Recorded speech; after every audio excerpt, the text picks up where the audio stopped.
It's time. Oh, yes. Welcome back, everybody. It is Tuesday, December the 12th. The 12th day of the 12th month of the year 2017. My name is Clay. This is Third Thoughts. And as always, I'm here with the Chief himself in the flesh. What's up, everybody? Man, so happy Tuesday, Chief. Happy Tuesday, Clay. It's always fun.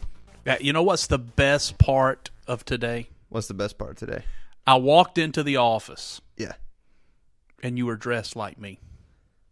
Yeah. From head to toe. Literally, we look the same. Matching outfits. Exactly the same. Yeah, it was weird. Black baseball cap, if you're wondering. Yep. Garnet shirt. Yep. Blue jean pants. Yes. Our shoes are different. Our shoes are different. But we both have black glasses on. Yes, we do. This is a really weird thing. We didn't plan that at all. Both drinking Pepsi today. Oh, yeah. Let's address. No Mountain Dew for me. Let me address this because I need to. Now, you guys know, if you've been listening or if you have hung out with me in the past couple of months, that I am very passionate about some things. The original formula, Coke Zero, being one of those things. And being pretty high on the list. You know, so they took that away from me. Coca-Cola took that away from me and from you. And if you didn't know that, there's a new Coke Zero out there, and it's not as good. No. It's not. It's just not. In several areas, it's worse. So, And still, I claim, deceptive in its marketing. yeah, it's just ridiculous. No one cares about that red disc on the front. No one cares that it's called zero sugar now. No one. All we care about is does it taste good, and it doesn't. It's wrong. So anyway, before I get too heated about it, today, yes, I decided to get this Pepsi Zero in the black bottle. Choice of the new generation. And you see here, it's black just like the Coke Zero used to be. And it tastes pretty dang great. Well, I'm glad you found a drink. I mean, look how bubbly it is. You see that? That is pretty, yeah, that's actually very refreshing looking. It is, because that's the number one thing Coke Zero Sugar is missing, is the bubbles. They took away the bubbles. Whatever they did, it was a bad idea. And I'm going to have to start drinking Pepsi Zero instead. Welcome to the family. Are you a Pepsi guy? You drink Coke a lot, though. But Mountain Dew is a Pepsi product. Yeah, but if it is the king of all soda. Okay, I don't know about that. It is the dew upon the mountain that runs down the beard of Aaron. That's an interesting way to describe such a. I don't know. I used to really love it, but anyway, when you drink a cola, though, you usually don't pick up a Pepsi. You usually get a Coke. Incorrect. When I'm at the store, and I have the choice. You going sans headphones today? No headphones. They're hurting my ears. Okay. That's fine. I'm in the store, and I have the choice. Mm-hmm. It's Pepsi or Mountain Dew. I never buy Coca-Cola of my own volition at the store. Never. Very rarely. Because, well, every time I see you drinking a cola, it's a Coke. And how do I acquire that? Usually someone brings it to you.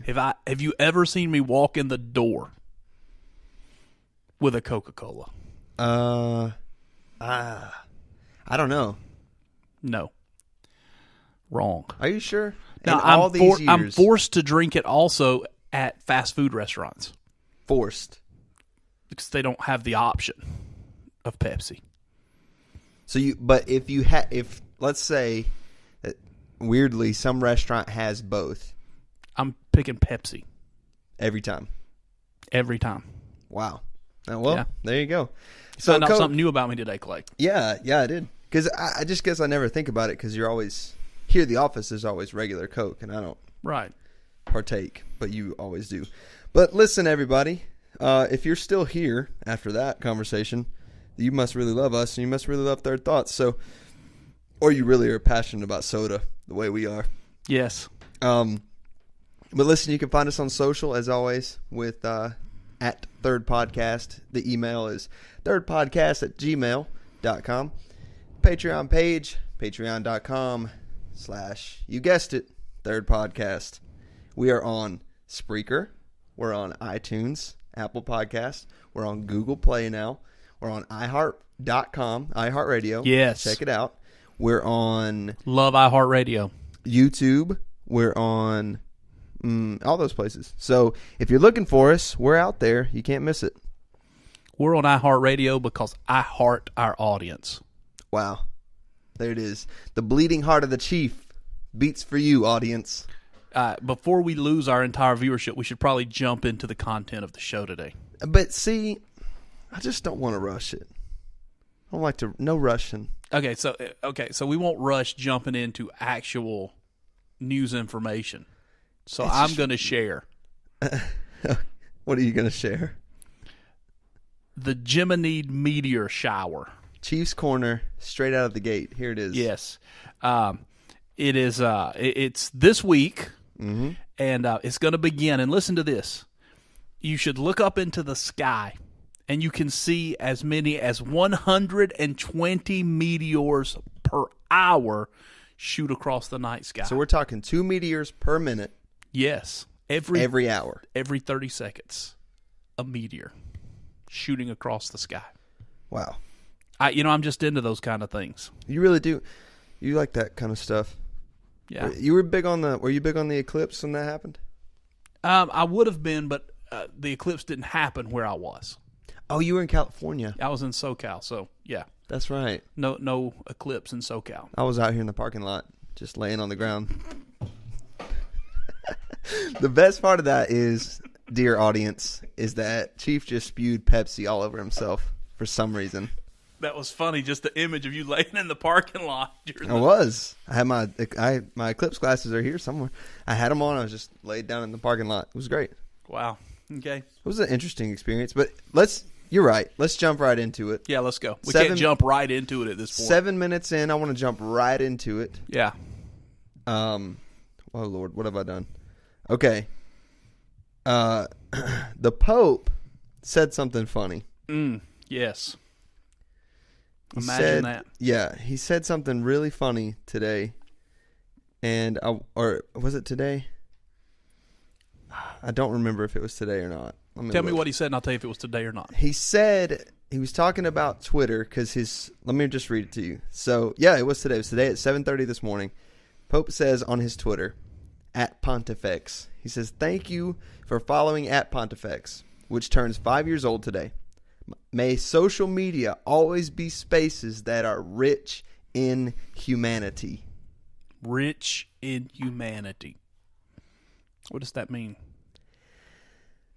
You know what? I don't know. But the thing about it is, it's a good phrase. It's a pretty good phrase, but is it true? Because this article, this is on AV Club, and they're like, they show a picture of the tweet, and it says, "Oh, you sweet summer child." Not since its creation, and certainly not in recent years, has the realm of social media been considered a place that brings out the humanity in people. If anything, it's a place where humanity is squeezed out of you, beaten to a pulp, and swiftly replaced with grim cynicism. Also, there are hashtags. But, okay, let's face it. Cynicism is part of humanity. I think it's a pretty basic part of humanity. Yeah. I mean, yeah, it is. I think they got on the Pontifex account. Get this. And they are all versions of himself tweeting in different languages. No. So it's no wonder that he thinks Twitter is a place rich in humanity when his feed is wall-to-wall Pope tweets. Okay, well, let me ask you this. If you're the Pope, yeah, and if you are followed by this mass of people and considered to be just under God, who is left to follow? You know, that's interesting. That's a good point. But we can really say that when it comes to social media, the Pope is chasing his own tail. Yeah. It says, maybe we should all take a cue from His Holiness and rejigger our own social networks to be benevolent echo chambers. I like that, rejigger. I'm going to write that down. I don't think I've ever heard that that in use. If you are part of Cornerstone and you're on the podcast today, I'm going to try to work rejigger into my sermon. Yes, you should. Yeah. That's good. We need to rejigger our lives. Speaking of the Pope, before we rejigger topics, I'm going to stay on the Pope just for a little bit longer. Let's stay on the Pope. Here's why. Because on the 8th, yes, he said... This is the one, yeah. Yeah, this is one you know. On the 8th, he said that we may need to update the Lord's Prayer. Which the headline really scared me. Yeah. When I first heard about this, which was today, actually, I don't know how I missed this, but I thought, oh man, what could we possibly be getting into here? I mean, what kind of madness could this be? Not that I don't have respect for the Pope, but I mean, I'm always apprehensive. Yes. When it comes to changing age-old scripture. But anyway, that's not entirely... I'm not apprehensive. I stand firmly against it. But I like to leave open for benefit of the doubt that maybe this was what it actually did turn out to be. Okay. And he thinks the translation should just be edited a bit. The headline is a little misleading because it makes it seem like the headline is very misleading. Yeah, the headline makes it seem like the Pope wants to change the Bible, but he doesn't. Right. That's not what he's saying. Basically, what has happened is he just wants an understanding that language has modified itself, not the Bible. Mm-hmm. And now there is a phrase in the Lord's Prayer that brings errant theology. It says in the Lord's Prayer, lead us not into temptation, if you're familiar with it. Yeah. And he said, I know you're familiar. I don't know who's listening. Okay, I thought you were asking me if I was familiar. Don't look at me like that. Okay. Jeez, we need to get cameras in here soon so people can hear see what's going on. Patreon.com/Third Podcast. Get us some cameras. Okay, so Pope Francis said, one line in the prayer, lead us not into temptation was not a good translation from ancient texts. He suggested it should say, do not let us fall into temptation. Which I believe that is what it actually says. I'm not familiar with the... I believe in King James language, I believe lead us not into temptation. That's what that means. There's an understanding that in that's English. What that means. In his life. I couldn't drive a Lambo either, Pope, because most of the ministry that I do is in trailer parks and there's speed bumps and potholes. It would ruin the underside of your Lambo. Yes. Listen to this story. Can't get enough food in there to feed people. It's true. Actually, funny thing about today, so I'll open up with the Pope's thing about Twitter. Yeah. Because it happened today. But number two, I feel like I haven't given Twitter enough love the past couple episodes of their thoughts. So all these things I'm pulling up right now, I found on Twitter. Sweet tweets. Twitter butter. Or sweet tweets. Sweet tweets. Whatever you want to call it. It's not up for debate. It's just probably doesn't even matter. Probably never even nailed down a title for it. Give me the next thing. I've got a great opinion on it, I'm sure. I'm sure you do. So this is important to me and you as well because we really like a particular item you can make out of this item. Okay. So M&S, which is Marks and Spencer, which is a UK food grocery chain, is selling stoneless avocado. Not doing that. So I'm assuming that this is a genetically modified fruit. Yeah. Let's see. You won't find this on the list of non-GMO. The slimmer fruit is a result of an unpollinated blossom and develops without a seed. Okay. So I don't know if it's really modified. It's just not pollinated. It is grown in Spain and currently only available during December. This month. M&S said stoneless avocados were usually sent to Paris where chefs use them in high-end restaurants. But the retailer managed to source a limited supply this year. So it's a skinny watermelon. But the pear and the watermelon don't have a big stone. Just a small seeds. It doesn't matter. It does. That does not look appetizing. You wouldn't try it? What else you got? You wouldn't try it. This ridiculous. says you should try them deep fried. You wouldn't just drop those in a... Sounds pretty good, doesn't it? Deep frying anything makes it sound better. Yeah. And apparently it's high end. It's posh. You know what I'm saying? Yeah, that's me. High end. Yeah. Moving on to our next story from Twitter, our beloved social media, full of rich in humanity. Rich in humanity. Apple, the tech giant. Apple. Okay, the tech giant. We were just talking about avocados. I just wanted to make Different sure. fruit now. We're moving Electronics. on. Moving on. Apple is apparently really close to buying Shazam. Do you know what Shazam is? Is that the music Yes. testing? Yes, that's where you press the button and you hold it up and it listens on your phone and it tells you what it is. Right. So Apple's buying that. Do you want to guess for how much? $3 billion. Whoa! No, that's what they paid for Beats. Remember when they bought Dr. Dre's Beats? I didn't know they owned Beats. Yeah, they bought Beats in 2014 when they were launching. They were getting ready to launch Apple Music. So is that too low? What? Is $3 billion too low? No, it's too high. Too high. $3 billion's a lot of money. Yeah, I know. No, they're actually buying it for $400 million. Oh, they're getting a deal. Yeah. Yeah, see, here's the thing. The startup, Shazam, was founded in 1999, and it's been private. It hasn't traded publicly, right? But it was valued at $1 billion around 2015. And there was rumor that it was going public, but now they're being bought up.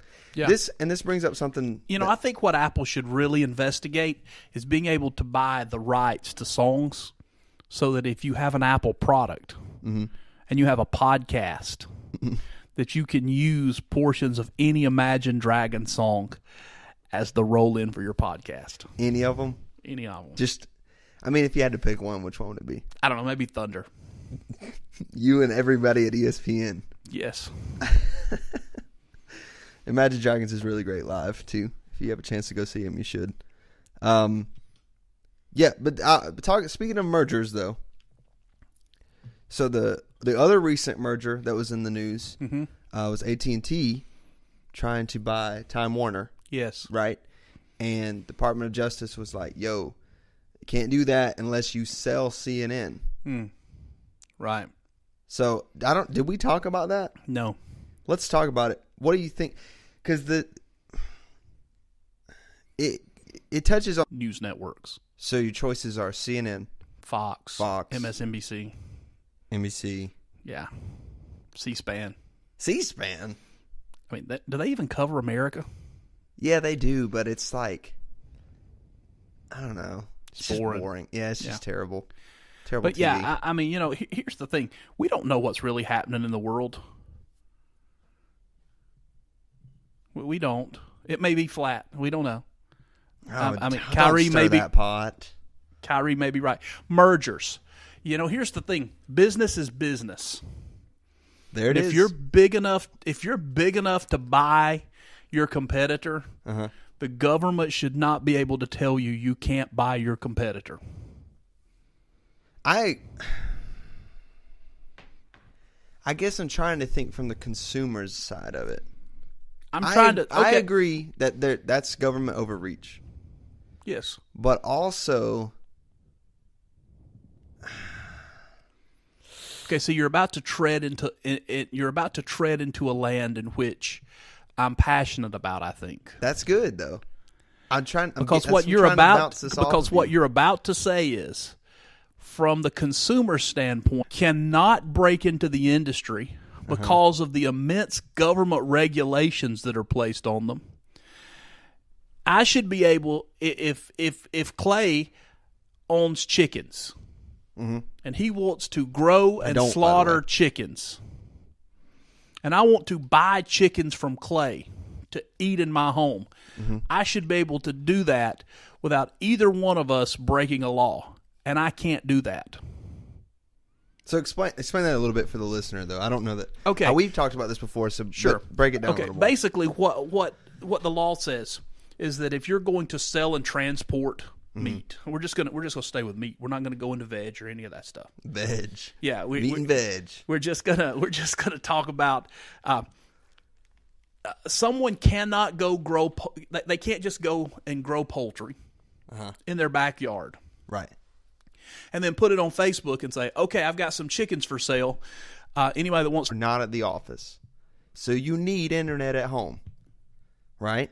Right. And you only have AT&T as an option. Right. You can't protest with your wallet because you have to have internet to be able to make a living, and you don't have any other choice in your area because AT&T's bought up everybody in your area, and they have these things going on, and they're not allowed to cross regions and whatever. Okay? Right. Yeah, sure. So this is the case. You really can't. You really can't. That's what I'm saying. You can't protest with your wallet, and then you're kind of hung out to dry. And even though the things that are happening are bad, you can't. There's nothing you can do about it. So who's going to do it for you? That's when you go to your employer and say, "Here's the deal. I only have the option of AT&T internet, and you don't pay me enough to afford it. So why would I work from home when I don't even have the money to get internet at my house? Why would I work extra hours for you? I'm getting a new job." You still have the option to protest. The only thing that should not be monopolized, which our government has done essentially, food, water, and shelter. The necessities of life. So you think it's fine if let's say one of these networks ends up owning all of them? I don't care. Doesn't bother you at all? No, I don't care. I don't care. Really? No. Okay. And you're saying, as a pastor, how is the gospel going to be preached on the airwaves? Well, I didn't say that. How about that. this? Walk outside the stinking parking lot and tell somebody about Jesus. I'm just saying. I didn't say that. I'm just saying. I know somebody was thinking it though. But I'm just saying that the society that we live in is heavily dependent. Spoiled. Oh, that's not where you. Sorry, I'm sorry. That's not where you're going with that. It's just heavily dependent on the internet. It's heavily dependent on networking and absolutely. I mean, it's. But I don't think it's the government's place to regulate those things. It's the people's place to regulate those things. You don't think? But if we allow the government to continue to regulate these things, the potential is North Korea. Mm-hmm. They only get the news that the government wants them to have. You take government regulations away, people have the freedom to create and operate. If we get rid of some of the regulations in government, we'll have more people entering the marketplace, we'll have more creativity, we'll have more jobs, we'll have more news readily available. Because right now, the best news is not coming from these networks. The best entertainment. Listen, there's much more entertaining things on YouTube. Oh, well, and what you're saying makes sense and is proven by our show. Yes. Everything that we've hit today has come from Twitter. Not the meteor shower. Oh, where did it come from? It came from Fox News. Oh, see? What would you do without that? Chiefs Corner. What happened to Chiefs Corner? A lot of Chiefs Corner doesn't come from Fox News. Where does it come? It comes from that, I don't know, that other thing that you showed me on my phone that news comes to. The Apple one? Yes. But it just pulls from those places. Yeah, but then I don't know where they're coming from. So ignorance is bliss, right? Yeah, absolutely. And I do not understand Reddit whatsoever. Well, don't worry. We'll fix that. It's the hardest thing to navigate I've ever seen. It's a little bit confused. There's a little bit of learning curve. There is. I want to talk about this before we get to the serious thing that you want to talk about. We're doing something serious. Well, I mean, something serious did happen this week, but I was just on Twitter, and I just have to read you this one. Okay. A 13th human foot was found on Canada's west coast. Since 2007, 13 severed human feet have washed up along the coast of British Columbia. This is not funny. I'm sorry. Authorities say it's not clear why so many have been discovered, though they indicate that no foul play is suspected. So this too. But there's no foul play. Right. That makes no sense. I mean, did it match any of those they already found? Yeah, that's what I'm wondering. Are these 13 different people? Are these 7 people? I mean, are they all right feet? Are they all left feet? We need more information to be able to make our own assumptions. This particular one was a left foot. So out of the 13, can you give me the ratio? Do they list the ratio? No, I don't see that information. Somebody said, well, this is pretty simple. People drown and the bodies break apart. But the same area for the last 10 years? Why are so many people jumping in and drowning in that area? I don't know. That's really weird. This says most of the feet have been identified.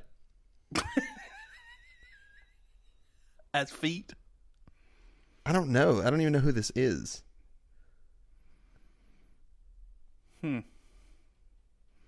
13th foot in 10 years. There you go. That one's something. Yeah, I want to talk about the attack in New York yesterday briefly. Yeah. Or the failed attack. Let me not. Right, the failed attack. Yeah, let me. Yeah, I want to talk about that as well. I don't necessarily want to talk about it from the standpoint of the attack. It was a failed attack. Yeah, a failed pipe bomb, I think. Yeah. Pipe bomb filled with screws. Mm-hmm. But more so what happened in the aftermath of the attack. Okay. So let me do a brief. Yeah, get us caught up to speed on that. Yeah, so would-be suicide attacker detonated a pipe bomb strapped to his body in Manhattan's busiest subway corridor on Monday, December the 11th. Yes. Sending thousands of terrified commuters through the smoke-choked passageways, bringing the heart of Midtown to a standstill as hundreds of police officers converged on Times Square and surrounding streets. Makeshift weapon failed to detonate, and the attacker failed to fully detonate. It did partially detonate. Yes. The attacker himself was the only one seriously injured, which unfolded just before 7:20 a.m. He's been identified as Akayed No, don't give his last name. We don't give names here. And kill and wound lots of people. Yes. That his intent was ill intent, ill will, So the issue that I have is after the attack, they find the guy's identity. So what they do, it's what, one of the things I guess our government actually does. What we have to understand, or what we need to understand, is that in the aftermath of this, our government, FBI, Homeland Security, they go to this man's home. Yeah. His family. Yeah. His family gets on social media and says how sorry they are that that it potentially happened, but then criticizes. I want the Federal Bureau of Investigation to hear this. Is this a call out? Oh, no, not nothing. I want POTUS to hear this, Command to hear this. Okay. Not a call out whatsoever. From now on, if there is a bombing anywhere in America, and you feel you need to come to my home and question me, my family, and keep my child out of class, you are more than welcome to come to my house and question me, my family, and keep my child out of class, because there are more important things than her learning whatever minuscule bit of information she was going to learn at school, because that does not hinder my life in any way that I know you're protecting the citizens of our country. And to go on social media, hey, how about this? I'm sorry we brought a psychopath into the world that tried to detonate a bomb. Mm-hmm. They lashed back out on social media. They put the people in their place, outraged throughout the city of New York on social media, tweeting and Facebooking back at them. I'm proud of the American people, because for so long we have allowed the perpetrator to claim victimization and get rights that they don't deserve in our country. Yeah. This is a terrible thing. And listen, it's only going to get worse. Yeah. Yeah. You can't stop these maniacs from doing what they're doing. But what we can do as a country is come together. Yes. Rich in humanity. Come on. We can gather together and we can stand with one another. And we can take a stand against evil and darkness that's trying to snuff out the light that we once had in our country. Where we stood together trying to build a great civilization and a great place for people to live and thrive. Yes. And if those are not your values, you should exercise the other greatest liberty that all Americans have, and that is to relocate to another country that shares your views. Don't come here if you don't share the views. But if you're here and you share the views, I welcome you. I support you. I love you. As a matter of fact, I have a strong opinion about immigration and some of the things we're doing wrong to hurt good people that live here now. Sure. And this attack in New York City and the response of this family, I believe, is absolutely moronic. I believe that the response of some of our political leaders, like Nancy Pelosi, I don't mind calling out Nancy Pelosi, so I'll just call her out right now. Nancy Pelosi said that the GOP is arming violent criminals through concealed carry permits. Really? Violent. Listen, I don't know what state Nancy Pelosi lives in, but a violent criminal cannot obtain a concealed carry permit. And you are not a violent criminal until you have actually committed a violent crime.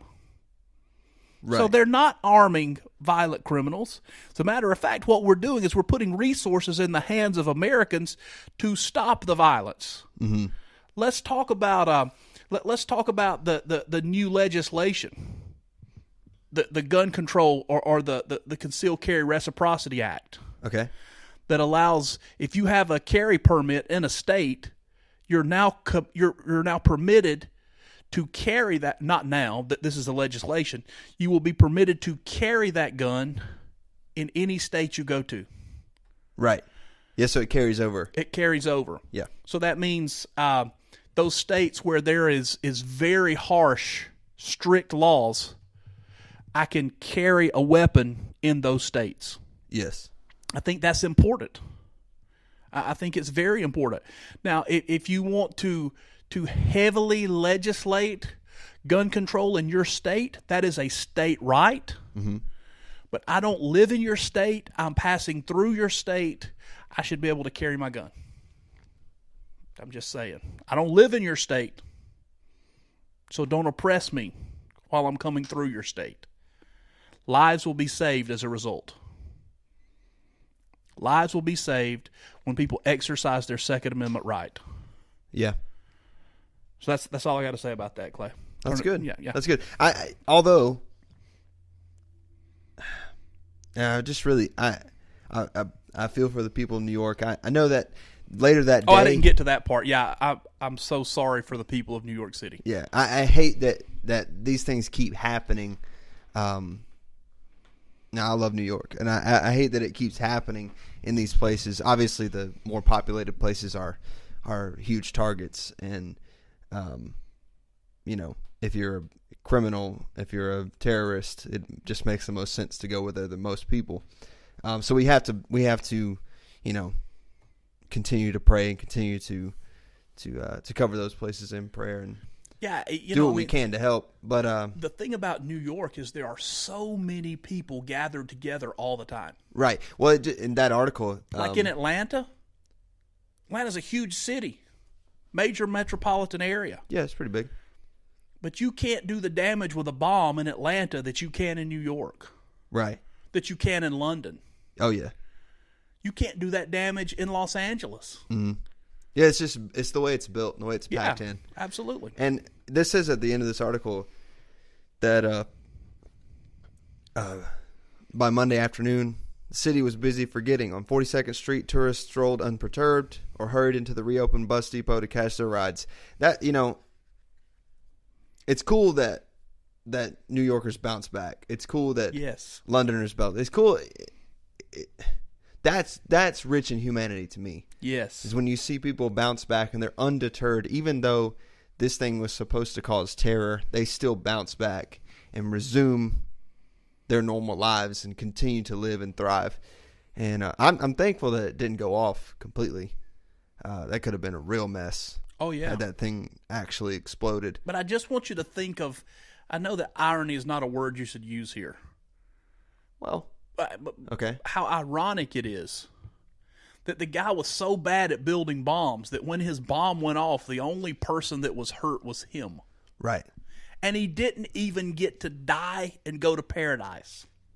Yeah, he totally botched this thing up. Let me tell you what I would do. I would put him in prison. Uh-huh. And I would feed him pork every day. I'd feed him pork every day. I would violate every one of his religious rules until he knew he wasn't going to heaven, and then I would turn him loose and send him back to his family. I'm just saying. Let me tell you something not rich in humanity really quick. Oh, after that, okay. Berkeley campus activists disrupt the Kate Stindl, I can't say her last name, vigil. This is the girl 2015 that was killed brutally by the illegal immigrant. They just had the trial. He was found not guilty. Okay. It is basically the case that started that Trump used to crack down on immigration. Okay. Yeah. Okay, so on Berkeley campus, what happened is the college Republicans there. Yeah. They had a vigil for her. Uh-huh. Because of the injustice that was done by him being acquitted. Okay? So they hold this vigil. After the vigil, they brought flowers out. They spelled out her name. They put a poster with her picture. Right after the vigil, the activists, we know Antifa is huge on this campus. They're following these college Republicans around with baseball bats. They're threatening them. They're it's just going ridiculous. into the they go and they get her picture and they wad it up and they throw it in the trash. Mm-hmm. And they throw the flowers all over the place. Mm-hmm. Listen, it's one thing to protest, but it's another thing completely just to disrespect life. Right. And that's what they're doing. Listen, you cross a line from political activist to hate monger. Yeah. When you begin to do things like this. Yeah. This is Somebody needs control. to get a grip on that college campus at Berkeley. Yeah. Because mob rule is what we're seeing there. Yeah. Well, and the scariest part about that for me, Chief, is that if you act that way in college, come on now, eventually you will not be in college anymore, and eventually you become the people running the world. And if we allow mob mentality to rule in college, eventually these people go on to be the real world. And then what do we have? Well, it evolves into mob mentality, right? We have a worse version of what we have now. Yeah. Because what we have now is we have the generate. Now, listen, I just want our listeners to stay with me for just 3 more minutes. Just let me get it all out of my system today. You got 3 more minutes of fury. Right now, governing our country, we have the first generation of people that grew up not keeping score in Little League. Okay? And I know you're looking at me like, oh my gosh, what's he saying? What's he doing? Yeah. That's okay. Go where ahead. there were no losers, there were no winners. Everybody is just the same.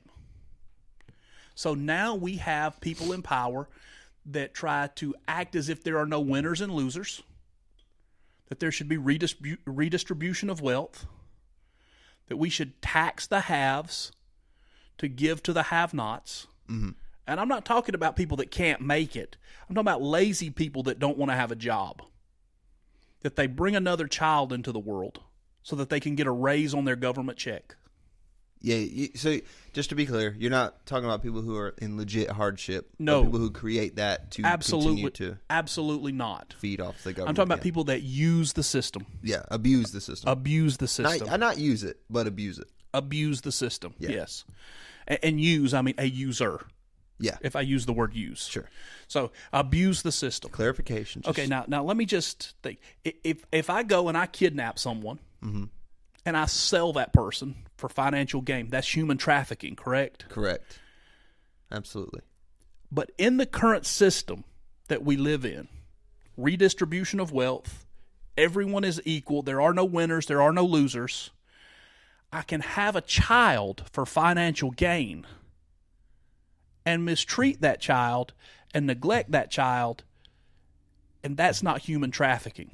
It's the same thing. That's interesting. I never thought about it that way. It's the same thing. Yeah.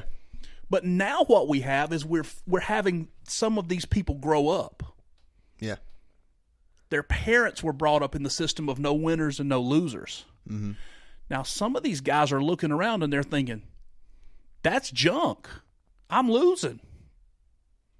My candidate didn't win. Uh-huh. I'm not getting my way, so I'm going to pitch a fit. Uh-huh.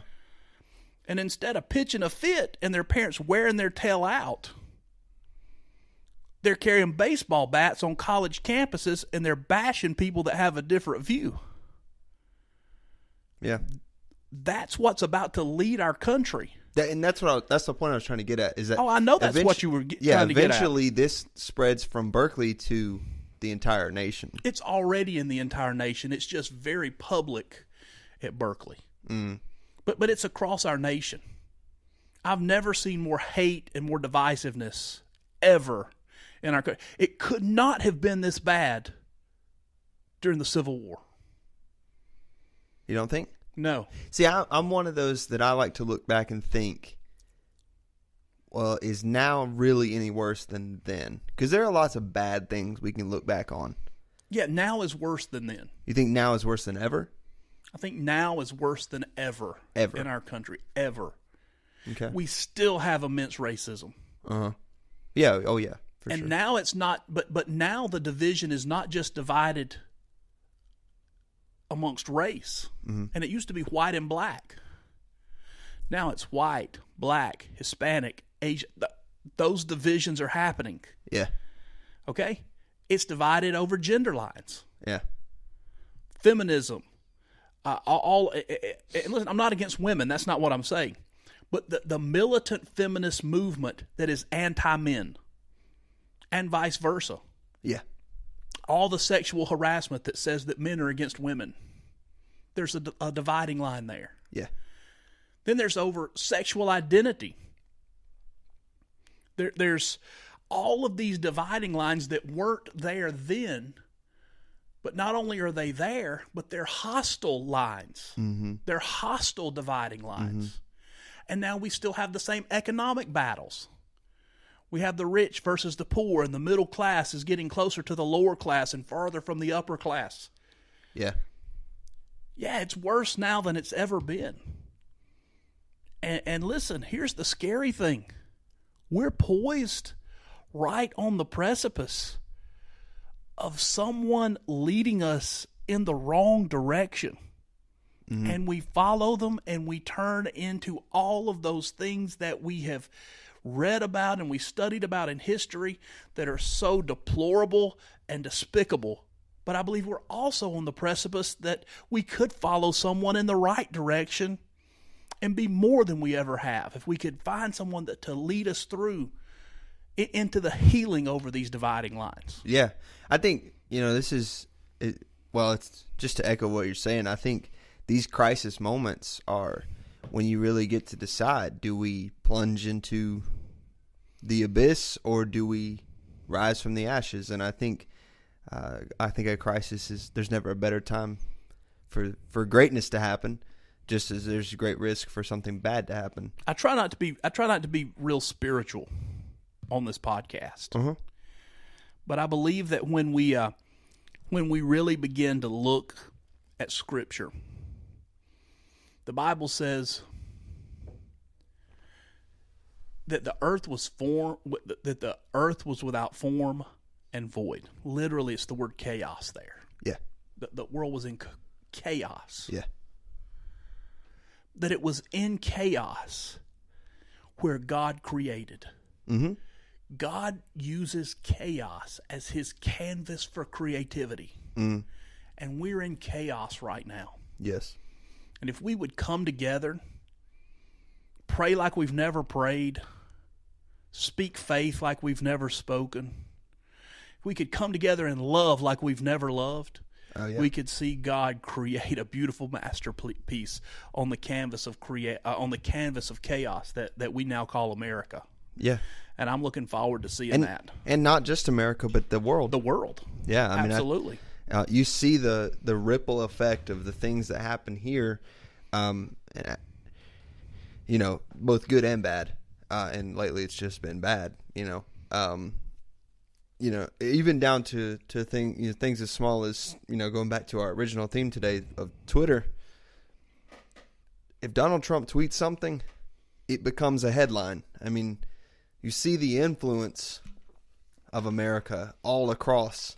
I do believe the government should step in and regulate his Twitter. It's rough, man. He was named, I don't remember which organization, but he was named the most influential person in sports of 2017. I wouldn't doubt that. And that's a pretty good segue to tomorrow morning. Tomorrow morning, you can catch us live at 9 a.m. for the Third and Long Sports Podcast. We've hit an hour here, Chief. Yeah, we're way too long today. We've hit an hour. Well, I wouldn't call it too long. I mean, we did some funny stuff. We got into a good conversation. Yeah. You got some things off your chest, and it's always important. Made a call out. I finished Pepsi. You started a Coke after your Pepsi. But I didn't buy the Coke. No. You were handed the Coke. I was handed the Coke. So remember, everybody, let's try to keep net neutrality. Let's try to bring back Coke Zero. And let's make the world a better place and love one another. Yes. That's my challenge to you. If you're looking for a challenge this week, Clay has Coke Zero and net neutrality. And I know net neutrality is a government regulation. I'm just saying. I want food sovereignty. Give us Coke Zero back. Keep net neutrality. Give us food sovereignty. And the world's a better place. Yes. But here's a challenge for you, the listener. Make the world a better place in your sphere this week. Yes. Do something good for somebody you come in contact with. Whether you know them, you don't know them, whatever it is. Just try to make their day better. It'll make your day better. And the ripple effect will take place. And it will go out. Absolutely. I mean, love is like dropping a really big rock into a lake. Right? You just drop it in there. And it reaches all sections of the lake. Are you okay? Oh, wow. Yeah. If they've been listening for an hour, they deserve that kind of thing. Yeah. You know what I'm saying? Nobody has made it this far. No. Maybe they have. Tomorrow morning, 9 a.m. Listen, every Tuesday at 4 p.m., Third Thoughts, Current Events. Every Wednesday morning, 9 a.m., Third and Long Sports Podcast. Tomorrow, we got some interesting stuff to talk about. Tomorrow, we're talking about LeVar Ball and his boys. We're talking about LeBron. There's a good chance, if you tune in to Third and Long, that there will be a LeVar Ball talk. Yes. Pretty much every week. We're talking about the Bowls kickoff this week. So we got some college bowl stuff. We got some more coaching news for you. It's crazy. We got some NFL news for you. Look, you don't want to miss it. Trust me. And you don't want to miss Third Thoughts next week either, as we continue to try to keep up with today's happenings. We appreciate you so much. Remember, the episode will be up shortly after the broadcast ends in all the places that you consume podcast content. Find us on social media. Shoot us an email. Hit us up in the comments. Have a great week. Make sure you share this with everybody on social media. Just hit share on your timeline. It's easy, and it doesn't cost anything yet. But you need to call Congress and keep net neutrality. All right, we'll see you next week. We're out.